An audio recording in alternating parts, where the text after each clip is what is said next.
This is St Ebb's mooring.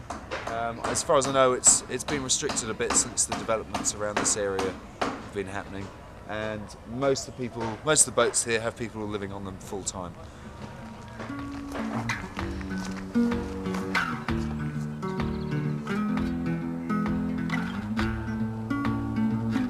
And it records, and then you can zoom in and out if you want to.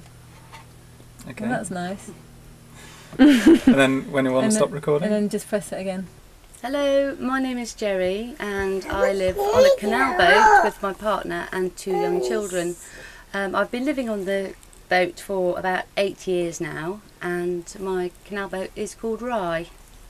Okay, one of the most important things about having the Boatyard is that all boats, by British Waterways law, have to have a boat safety certificate, and not having the Boatyard would mean that probably a lot of boats wouldn't be able to get their boat safety certificates, which would deem the boats unsafe to live on.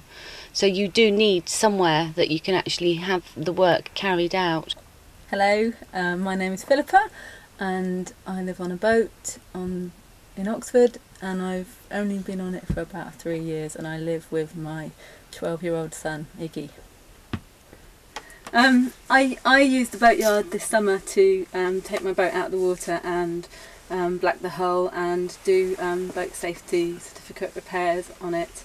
And if the Boatyard hadn't been there, it would have been very difficult for me, because I'm a single parent with a 12-year-old, and I would have had to have left Oxford.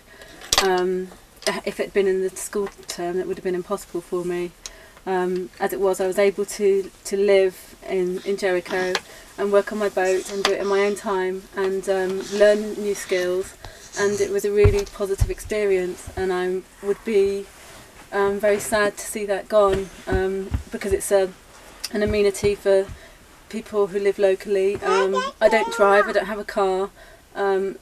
If I had to have gone to another Boatyard, I would have been very isolated, and it would have been a lot harder for me. So that's one really positive thing about the Boatyard, but it also employs local people. It's also a community resource. It provides gas and diesel, and it would be really sad to see it go. Hi, my name's Jez. I live on a narrowboat in Summertown on the Agenda 21 moorings. Agenda 21 was set up, I believe, as part of the Rio environmental protocol a number of years ago, and it's about embracing sustainable ways of living.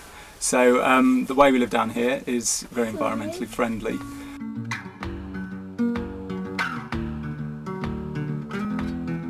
The idea of having the Boatyard taken away is not a very bright one, really. Without the Boatyard, it makes this way of living, our life here, very difficult indeed. It's difficult to maintain our boats, to keep ourselves warm, to get repairs done when we need them. So it seems a slight double standard to me that the government is basically embracing the Agenda 21 and better environmental policies generally, yet at the same time we don't know whether they're going to stand up for us and protect communities like ours, which can't really exist very easily without services like the Boatyard. Okay, just comparing with the other wind turbine that we looked at, this one's not turning, and the main reason is that, as far as I can see, is there's a big housing development to the windward side, which will stop any of the gentle breeze that we've got today from reaching the canal. This is a wetland site which is in between 2 developments, and there's quite a lot of wetlands, as you would expect, in between the river and the canal. It may be a SSSI site. I know that some of these wetland spots along here are SSSI sites. What's the SSSI site? It means it's a site of special scientific interest. If it's got that stamp on it, that means it's protected. Right? But the Boatyard, for example, I suppose might be considered a brownfield site because it's sort of ex-industrial, unless you look at it as potentially a World Heritage Site because of its cultural history. Hi, I'm Bruce. I sort of live on and off on my boat Jack and the Green up here. Questions about the boatyard. To be quite honest, without the boatyard I don't see how the community is going to function, because it's there that you go and get anything fixed. If your engine breaks down, you know you can pole your boat down there and someone will take it out of the water and sort it out for you. If there's no boatyard there, then you need a full day's tow up the river, and most of us don't have the time or money to go about that. I don't know, it's just always been a part of the community here. You go down there to get your diesel, you go down there to get your toilet pumped out. These are the unpleasant facts of life of the boats.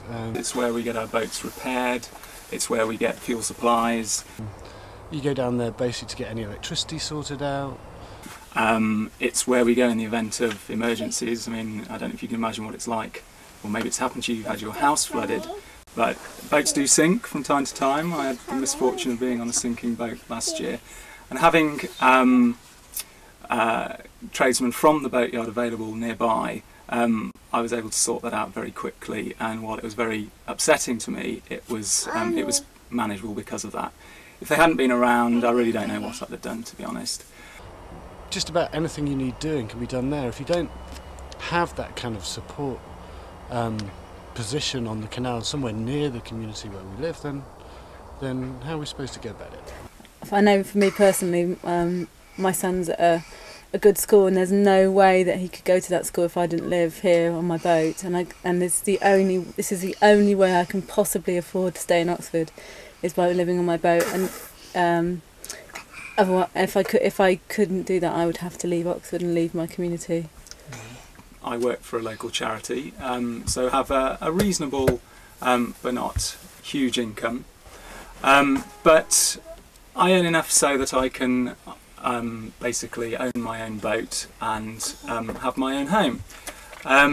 Oxford, as you probably know, is not the most affordable place to live in the world, so having the mooring site where I live is one of the only ways that people like myself can actually afford housing.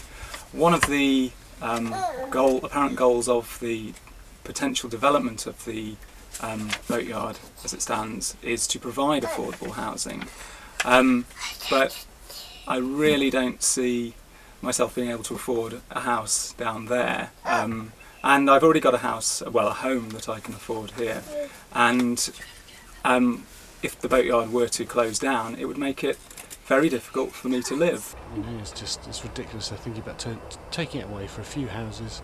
Same old thing, profit motive takes over the local community. It's just not worth it. I don't see how we're going to function without it, basically. Community spirit is a very, very important part, and it's unusually strong here.